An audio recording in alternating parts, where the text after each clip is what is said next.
when I was asked to do this workshop, I was thinking, my pride and ego says, oh, I don't have any experience with that. And my sponsors, current and past, probably would argue differently. I have, my clean date is September 7th of 2010. And I think before that, I had plenty of experience, more with substitution than abstinence, but I was thinking abstinence from this or from that, and before I really knew about the program of Narcotics Anonymous and really knew that total abstinence was the beginning, for me to have any chance at living a life worth living, a life, without using drugs. That was something that I just had no clue about.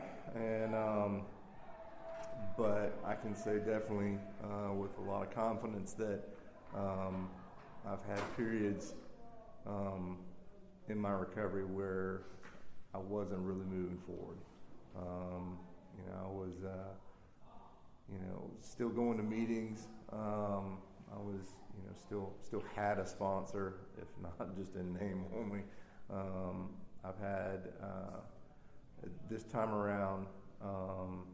And this is really, I'll be honest with you, this is really the only time I've ever had recovery. I went to some meetings back in 2006, had no real desire to make any changes or to be clean, and so I didn't stay clean. I had a few brief periods of, again, substitution more than abstinence, because I didn't really know too much about this program. And but when I came into the rooms in 2010, the first time I really worked the steps, first time I genuinely had a sponsor that I used, and started to feel that freedom. I had that freedom from active addiction. I had the obsession removed, and life got good. And my first sponsor, he fired me because I was struggling with honesty in a couple different ways, and my early recovery, and I know some people don't believe in the practice of firing a sponsee or whatever, and that was just my experience. It seemed almost with this guy, it was kind of almost like a rite of passage.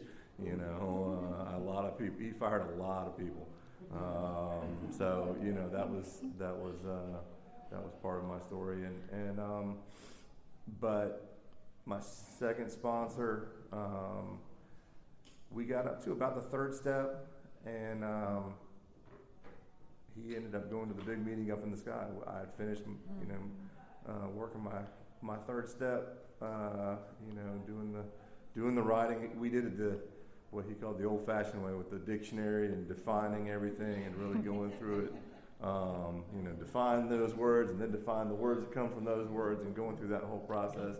And I called him up, I think it was a Friday, I called him up and said, hey, I finished the step, and I'd like to go over it with you. And he said, man, I don't feel too good today. And he's like, let's try to get this done on Monday. And he didn't make it to Monday. He had he died clean. He had a meningitis infection, and went up to his brain and killed him.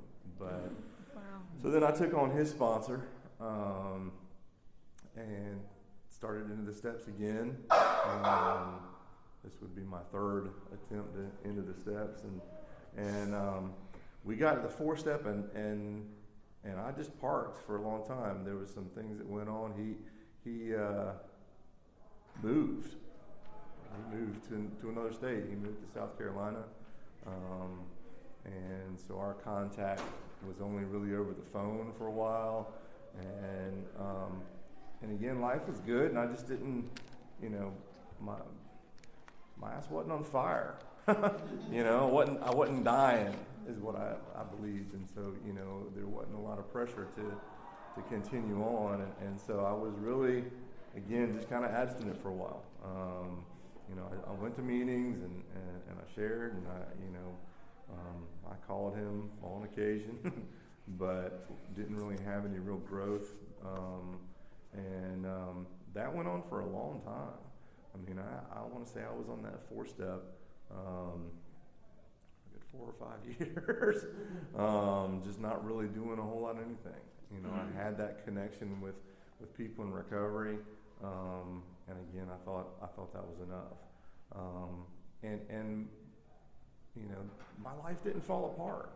That was the crazy thing about it, is my life didn't fall apart. But I really wasn't making any progress, and I started to see that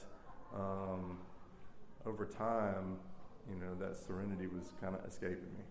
I didn't have the peace that maybe I did early on.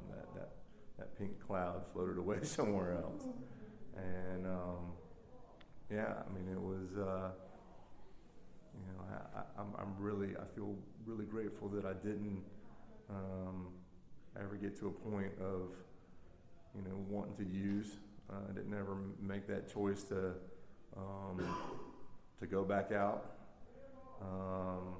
And I feel, after hearing other people's experiences with it, I feel really lucky, because I know that this disease doesn't play games. It's something that you know, if I give it a chance, you know, it'll definitely take me back out there. So again, I have a lot of gratitude that I didn't choose to do that. That's, if I have done anything right in the rooms of Narcotics Anonymous, I haven't used. Okay, and I love in the literature, and maybe that gives me kind of an out in some ways, that made it okay doing what I was doing, that, you know, any day clean is a miracle, you know. But it's very easy for me to rest on my laurels, or to, you know, activate probably 2 of my biggest character defects are complacency and procrastination, you know, and you know, so I got to be careful with that. So I've gotten a new sponsor, and he's one that, you know, I'm not gonna say he, you know, pushes me, but he lets me know when I'm not doing it, you know. And I've gotten significantly further through the steps this round, and in a much you know, steadier pace. But I can still fall back, you know.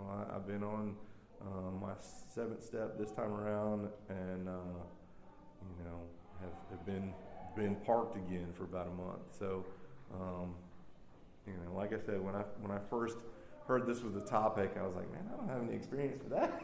You know, because that's what this disease tells me, that I'm okay, you know, and you'll be all right. You got to work those steps, you know, and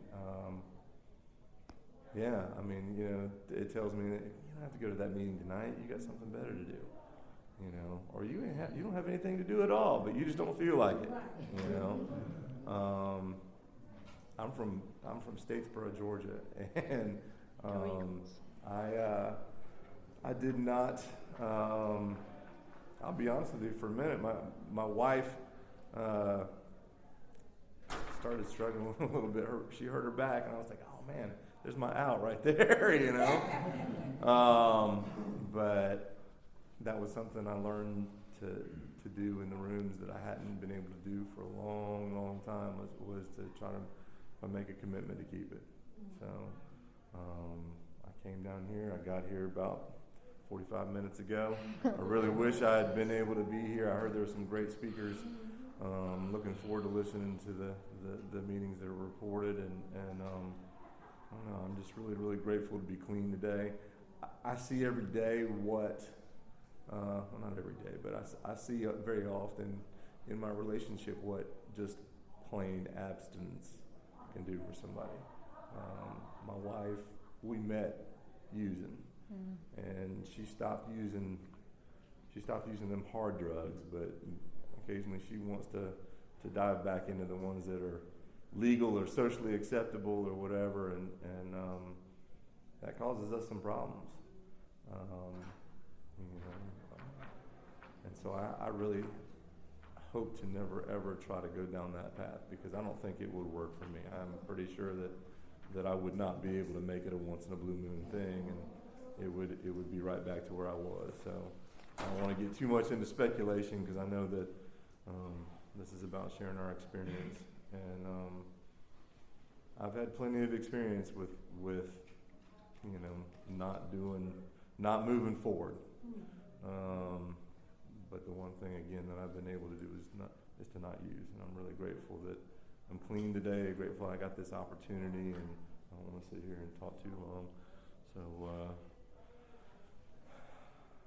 I guess that's about all I got for the minute.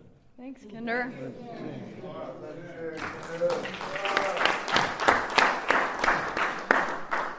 I'm Jackie G, and I'm grateful for coming out. Hey, Jackie. Truly grateful to be here, to be clean. The topic, abstinence does not equal recovery. I can remember when I first got here to Narcotics Anonymous, and that was the only thing that I wanted, was just to be abstinent. Because I lived to use and I used to live most of my life. So when I got to Narcotics Anonymous, I thought I just had to be absent from certain drugs. I said that I just quit smoking crack, but I could still drink and smoke marijuana. But then I heard y'all say that I had to be absent from all drugs. And I said, nah, ain't no way in hell I can do that. You mean to tell me I gotta leave it all alone? I leave some, certain leave that drug alone, but I can't leave all that alone.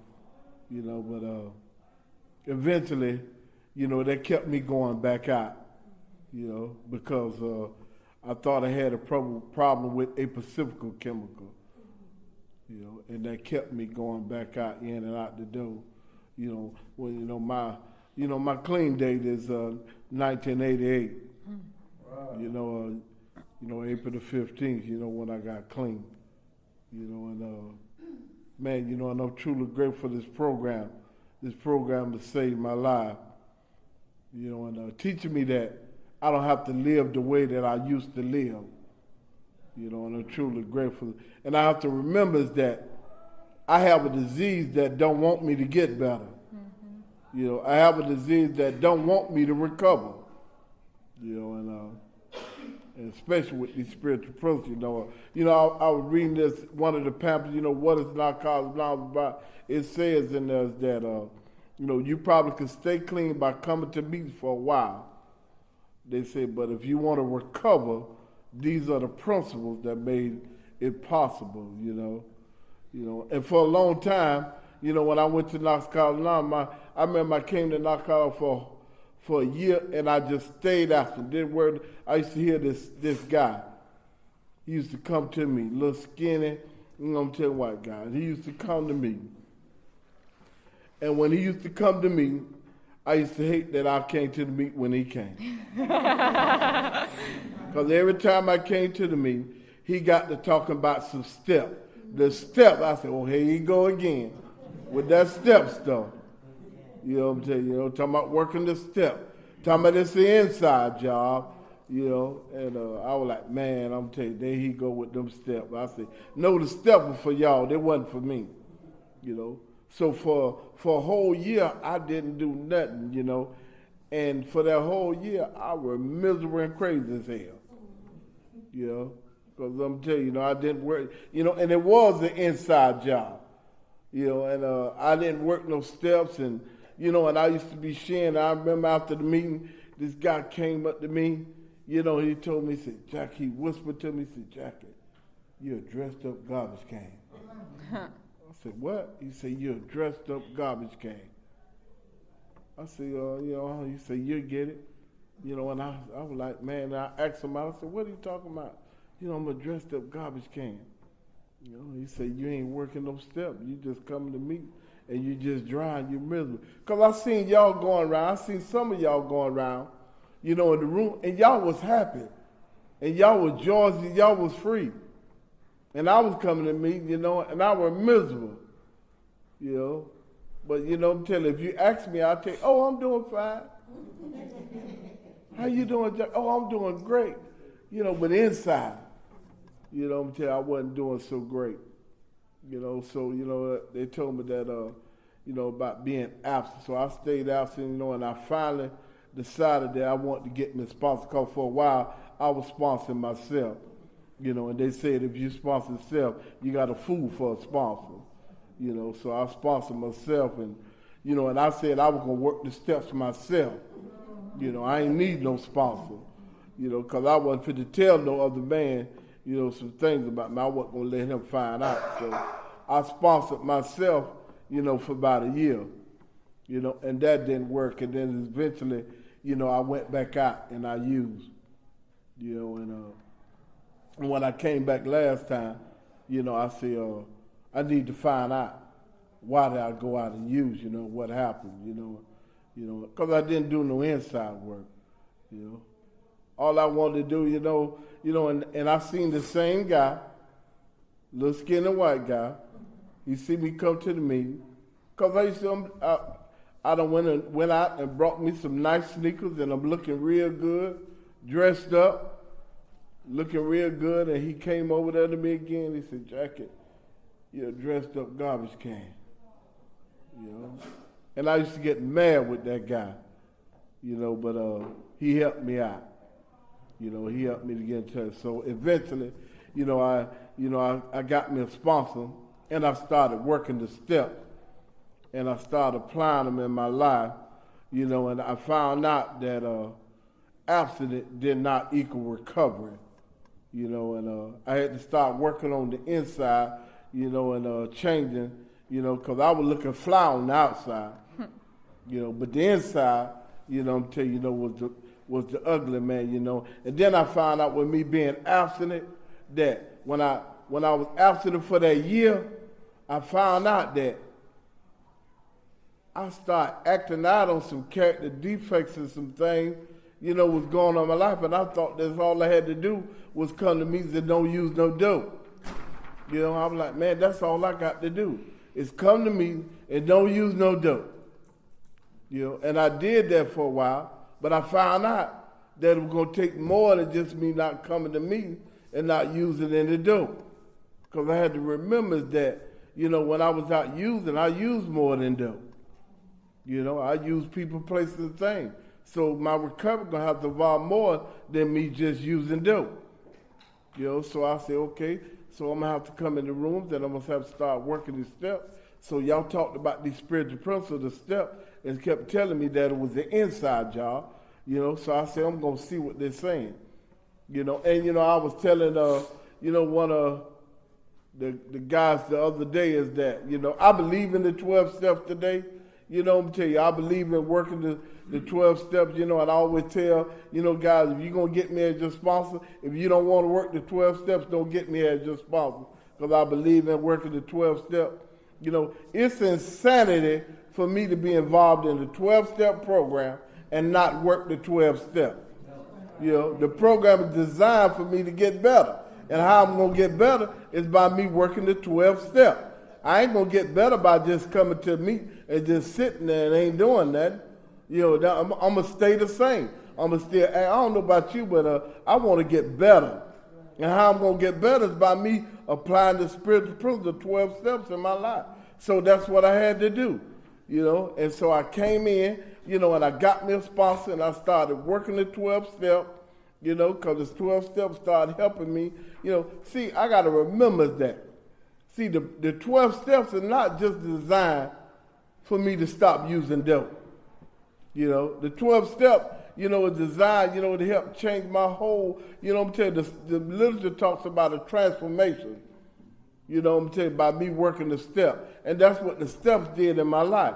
If you'd have seen the jacket that came in, I'm telling you, back in 19 and the man that he is today, and it's all a result of me working the 12 steps in my life and me applying them, and it's only through application that they work, but for a while, I ain't want to do that. I just want to come to me and not do nothing and sit on the seat or do nothing, and I thought I was going to get what y'all was getting, Yeah, I said, I ain't got to work no steps. I'm going to get the same thing that they get. But I didn't get with y'all. Y'all were walking around joy. Y'all walking around free, and I'm sitting in the meeting and I'm miserable, and snapping and acting crazy, and they say misery loves company, and so, but today, man, the 12 steps, man, has changed my life. It has transformed me, because I know today, if I sit on the seat or do nothing, I get nothing. See, if I want something different, I'm going to have to do something different. If I want something that I never had, I'm going to have to do something that I never did. So when I got to Narcotics Anonymous last time, I said, man, I was willing to do anything that I said. And this one guy, this other guy, I'm telling you, I remember, he was a short guy named Joe Giles. When I first got to Narcotics Anonymous, it was no flat book. It was the paper, and they gave me the paper. My sponsor gave me the sheet of paper that they had. And I used to have to look on the sheet of paper and, and write down the stuff. And, and the dictionary. He told me about the dictionary. He said, get your dictionary, and look up them words, because he said, quit going on words what people saying in the meeting, and you grab what they say and you go with it. And you think that's what it means. He said, nah, get your dictionary and you look the word up and see what it means. He said, because everything you hear in the meeting ain't about recovery. So I had to get me a dictionary. And, he told me, for my first 2 years, he told me to take my dictionary with me to the meeting. So for 2 years, I took my dictionary to the meeting. He said, if somebody say a word that you didn't know, and it's out, he said, look it up, And that's what I did for the first 2 years. I would take my dictionary, somebody see me coming, well, Jackie got a dictionary. I said, well, my sponsor, told me to bring a dictionary, and every now and then I hear somebody say a word, and I open up the dictionary and I look it up, and I say, nah, that ain't what it really means. And so I started learning, I'm telling you, with the dictionary, and it started changing my life, but the steps, man, today, an accident, man. I thought about it when, they asked me to do the workshop. I said, abstinent, man, abstinent from what? Because see, I could be abstinent from a lot of things. I'm telling you, we talking about abstinent from, I'm telling you, not, a recovery, not doing anything, just sitting there, like I said, I don't know about you, man, but I remember how my life was when I came in here, and I look at my life how it is today, and it's only because of the result of the steps of me, applying these spiritual principles in my life and, and living this program on a daily basis, but the steps helped transform my life, and I'm truly grateful for that, so, man, abstinent, I can remember, man, when I first was introduced to, the program. I came to the program when I was about 22 years old. I was 22 years old, and I thought I had a moral deficiency, and I thought that I was too young to be an addict. I was 22 years old, and I thought I was too young to be an addict, and I thought an addict was someone who was living on the street that was homeless and that was shooting dope in their arm, and I said that was not me, and I was 2 years, but that took me back out, because when I got there, they had them old guys there, they had beards and long hair, they were looking like hippies, and, and they was talking about they lost houses and wives and cars. I was like, man, I ain't lost none of that, because I ain't had it yet, I'm 22 years old, and, hadn't, really live life yet, and I went to my first Narcotics Anonymous. I didn't know that it was the Narcotics meeting. All I knew is that 22 years old, I knew that I kind of had a problem, but I wasn't ready to admit that I had a problem. 22 years old. And I went to this treatment center, and it was Gateway, and they told me they was having a meeting downstairs. And I said, what kind of meeting, And they said it was a drug meeting. So I went downstairs, and they had all these guys sitting around in a circle, in a chair, and I wasn't going to sit, so I grabbed the chair and I set my chair on the outside. The chair. I said, I said I wasn't fit to, because when I got there, I had some issues when I got there. One of the issues I had when I got there, I was prejudiced, because I had some things happen to me when I was a little boy. I'm telling you, some white guys, back when I was growing up in the 60s, in Brunswick, Georgia, it was a real racial time. And they had this restaurant that they built called Twin Oaks. And I went to Twin Oaks when I was about 8 years old. And they built the back on to Twin Oaks, And I got ready to go in the front, and the one man grabbed me and said, look here. He said, where you going at, boy? I said, I'm going to get some french fries. He said, nah, niggas going in the back. And they had built the back on the back of the restaurant. That's where black people had to go at. So that's where I went at, and I had, I'll tell you, then when I was little, guy ran over my feet, jumped out the car, grabbed me around the neck, and say, I'm telling you, nigga, I'll kill you. So when I got to Narcotics Anonymous, I had some issues.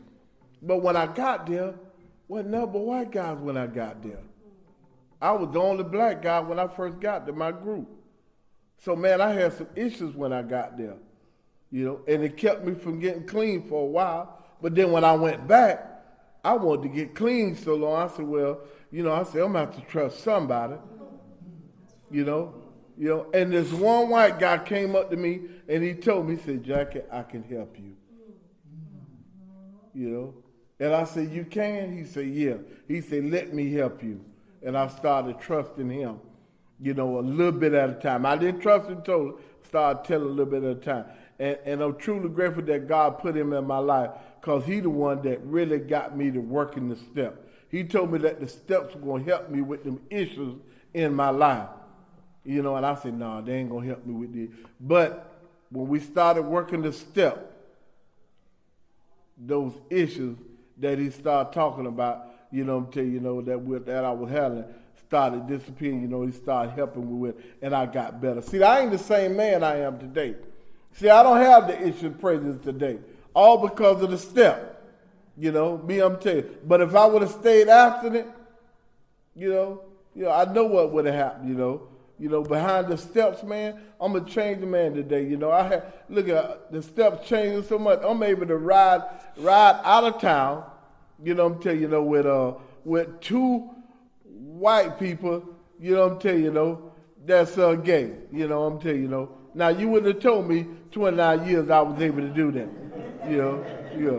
I'm able to do that because of the program of Narcotics Anonymous, and by me doing an inside job and working on the steps, by me applying the steps, by me not being just wanting to stay abstinent, because, man, I'm telling you, it's the same thing today.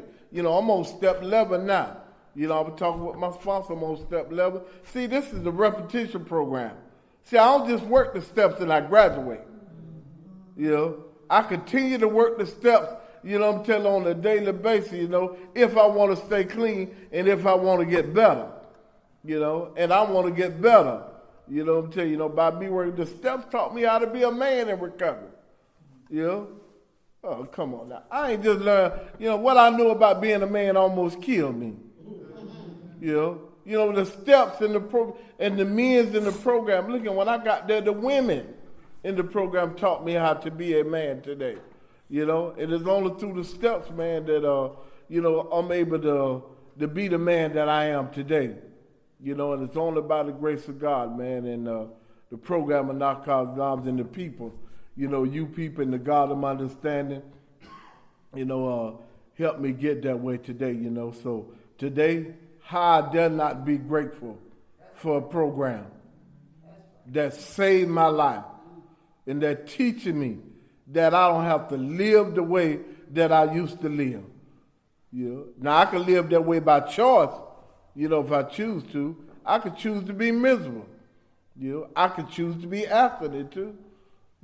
And guess what? I'm going to get exactly what abstinence gives.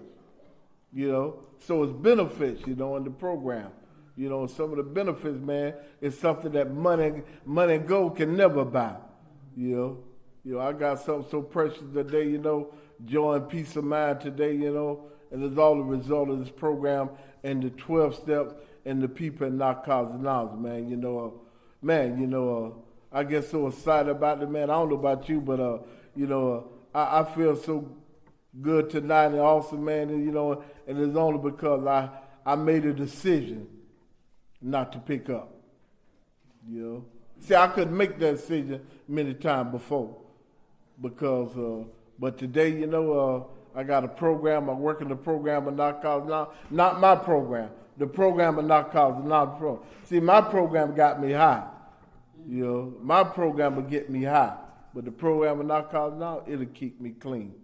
But I love recovery. I love talking about recovery. And I'm gonna tell you, that's why at my home group they got the buzzer. They put that 5-minute buzzer on. They put that 5-minute buzzer on. They say, we're going to put that 5-minute buzzer on jacket. You know what I'm saying? Put that 5-minute jacket, the buzzer went off. You know what I'm saying? Because I talk about recovery all night. Because that's what I'm about. I love recovery. Recovery, man, has given me a whole lot, man. And I'm truly grateful for that, man. But I'm truly grateful to be here. Truly grateful to be clean, man. If I share something to help one person, man, that's all I come to do, man. I'm tell you, share so I can help that one person that God sent me to, to help. But most of all, I help myself. If I don't help nobody else, I'm tell you, I help me, and that's the most awesome thing I can ever do. Thanks for letting me share.